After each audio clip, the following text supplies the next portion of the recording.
What dating tips actually work for neurodivergent people?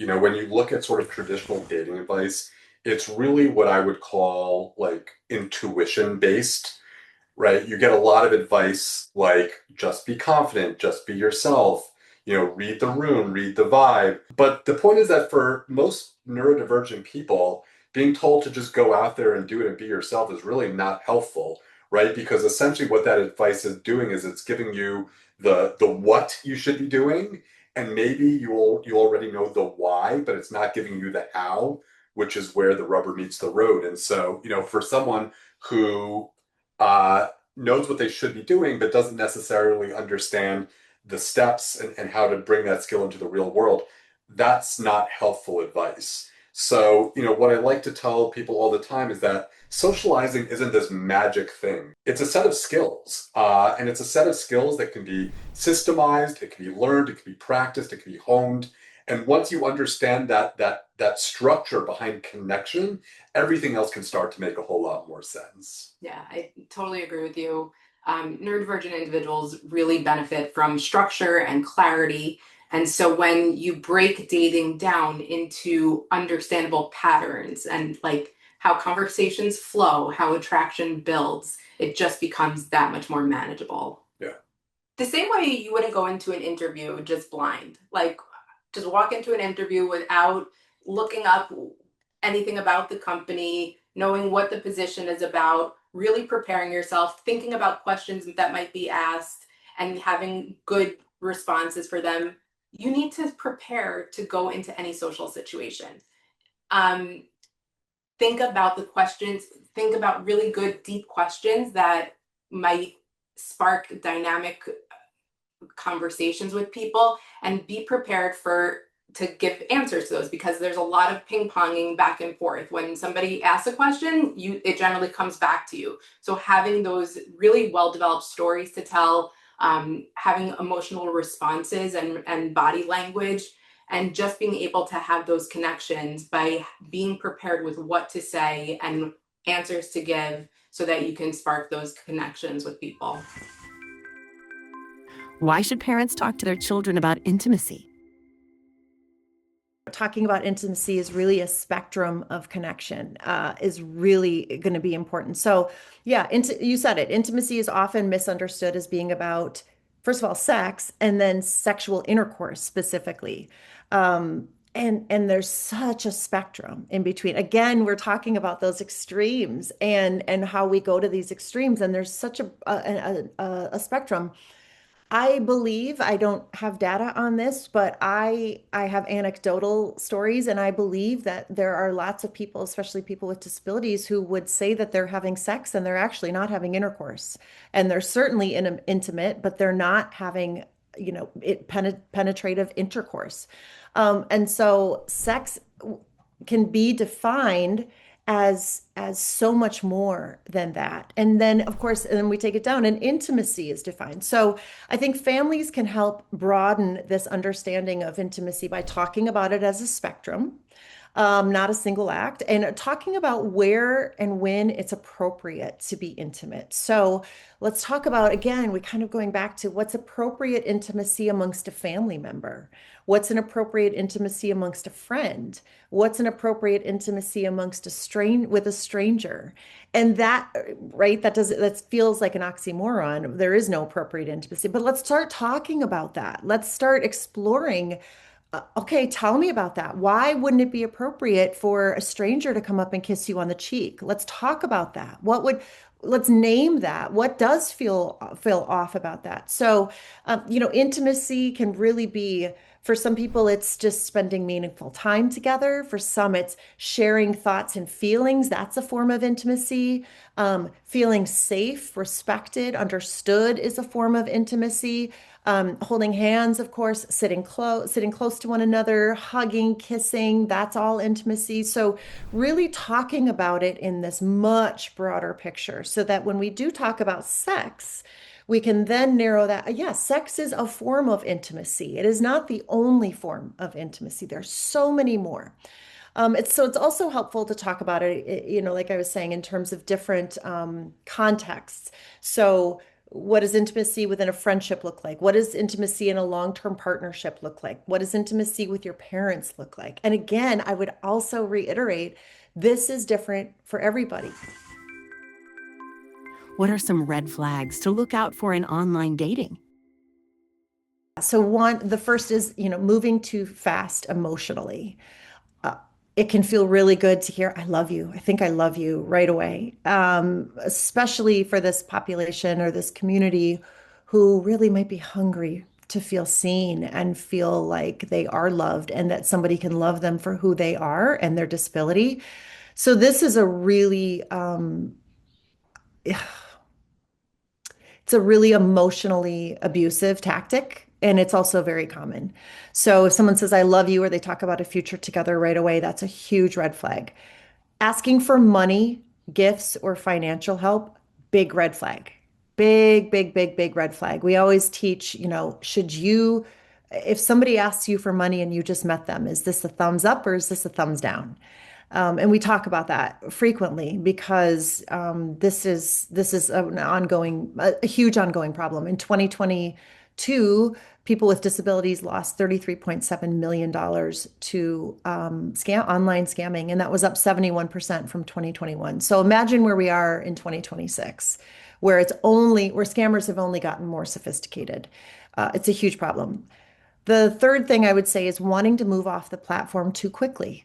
So this is something that has happened to two of my children, actually, where the conversation started in Instagram or Snapchat and was quickly moved to WhatsApp because that is not moderated. And so where there's no moderation or accountability, so that, it's easier to scam. So this is a big one. If you hear people say, hey, can we move this conversation to WhatsApp? Huge red flag. Huge, huge, huge, huge, huge red flag. Huge red flag. The fourth one would be avoiding video calls or avoiding meeting in person. So if someone's video is, oh, my phone's not working. Oh, my phone's broken. Oh, I can't get my video. I don't have Wi-Fi here. I hear story after story after story of excuses why they cannot be seen on camera. And when you're desperate or when you're really feeling lonely, it's easy to believe that story. But if somebody is repeatedly not able to FaceTime or see on video call or meet in person, that's a very, very big red flag. The fifth one is if you're getting inconsistent or vague information. So if things just kind of aren't adding up or details are changing, that can be a signal that there's dishonesty there.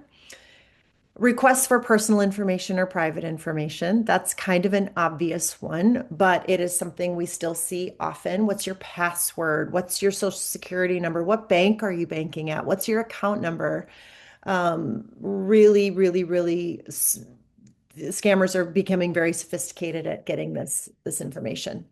Um, so, if we tell people if something feels confusing or rushed or too good to be true, that's a big sign that you should pause and talk to somebody that you trust. Why is it important for parents of neurodivergent children to let go of control? As a parent, you can try to squelch dating, but ultimately, your son or your daughter is a human being with human wants and human needs, and they're going to be ready to start dating whether you like it or not. And so, the best thing that we tell a parent they can do is be prepared for it and help their son or daughter prepare for it. And one of the things that we do in Social Life 360 is that we give parents access to the same trainings that we give to their loved ones, and we invite them to the community calls, and we invite them to be part of the coaching sessions if that's what the family decides. Because ultimately, all of us being on the same team and working in the same direction is going to uh, allow that young adult or that adult to go out into the world with more skill and more strategy and with safety in mind. But if we bury our head in the sands and we do our best imitation of an ostrich, they're going to go out into the world not knowing best practices, not knowing how to keep themselves safe, and that's not what we want to be doing as parents. How can neurodivergent individuals develop their dating preferences? So again, I think it starts with the conversation about about knowing what your preferences are. And that starts with the parents, the families starting to have these conversations early on. How do you feel in this loud space? Are you comfortable with this? How do you feel? So starting to help your child, and I say child, but of course I mean there always are children. So your loved one with a disability, starting to help them identify what their preferences and needs are, and starting that process early. So when you get to the time where you're having a date, I think it is important to plan with intention and normalize, again, I'm using that word, normalize communication around what those needs are. So I think we should normalize being able to say, oh yeah, that concert, that would be too loud for me. That would be a sensory overload, and I'd like to actually look for a different date. And we also need to we also need to normalize asking, hey, how would you feel about going to a concert? Would that be okay with you? And then allowing space for that other person to say, no, that would be uncomfortable for me. Can we look at a quieter place? How can parents help reframe rejection in the dating world? So if we can reframe rejection, especially those with a rejection sensitive dysphoria, if we can reframe rejection in a concrete way. So instead of saying they didn't like me, you could also say, you could shift that to it wasn't the right match, or you just were looking for different things. So again, that's like they didn't like me. That's one of the 100 reasons, but then there's 99 others. One is it's just not the right match, or you were looking for different things. So we have to leave room for other possibilities. I think it's important to validate the experience. So let them know that it makes sense to feel hurt. That's a very normal response. That's very common. That's normal. It's okay to feel hurt or confused or disappointed. It's important to make them feel seen. So you can say things like, that really hurts. I can imagine, I can understand that.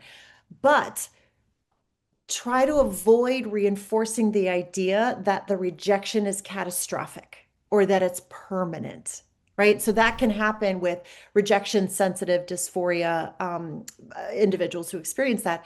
So we have to minimize the catastrophe associated with rejection. I would also say another tool is to separate their experience from their self-worth. So this situation does not define you at all. It just doesn't. This is not who you are. This situation does not make who you are. This is a part of your experience, but it does not define you. And then once, after you validate it in the moment, so you validate that emotion in the moment, you can take a little bit of time, take a breather, and then once everything is calmed down, you can then start talking about things like what felt good about that experience, what didn't feel right about that experience, what might you do differently next time. And so that's, I think that's key after the emotions have passed. You can rebuild through new experiences, rebuild that sense of self through new experiences. And then we can also be reinforcing those safety skills, reinforcing boundaries, right? So that they can feel more in control, perhaps, of the situation the next time. Yeah.